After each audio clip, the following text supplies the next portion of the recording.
DNA পরীক্ষায় শনাক্তের পর হারিস চৌধুরীর দেহাবশেষ পরিবারের কাছে হস্তান্তর। সিলেটের কানাইঘাটে হচ্ছে দাফন।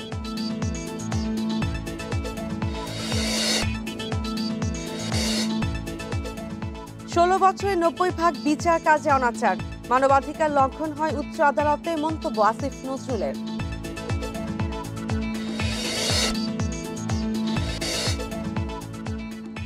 সীমান্তে আরাকান আর্মি অশনি সংকেত, মন্তব্য আমির খসরুর। অস্থিতিশীলতায় কড়া জবাবের হুঁশিয়ারি পররাষ্ট্র উপদেষ্টার।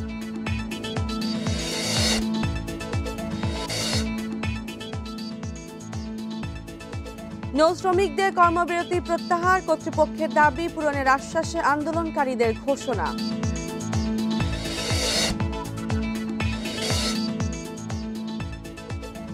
পানি সম্পদ অধিদপ্তরে 73 কোটি টাকার প্রকল্পে দুর্নীতির অভিযোগ। ভবন নির্মাণের 6 মাস পরও চালু হয়নি পরীক্ষাগার।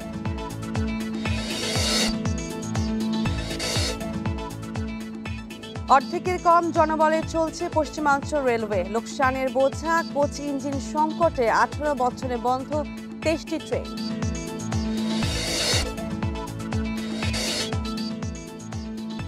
এবং আফগানিস্তানের বিমান হামলার জবাবে পাকিস্তানে পাল্টা হামলা, তালেবানের 1 পাকিস্তানি সেনা নিহত।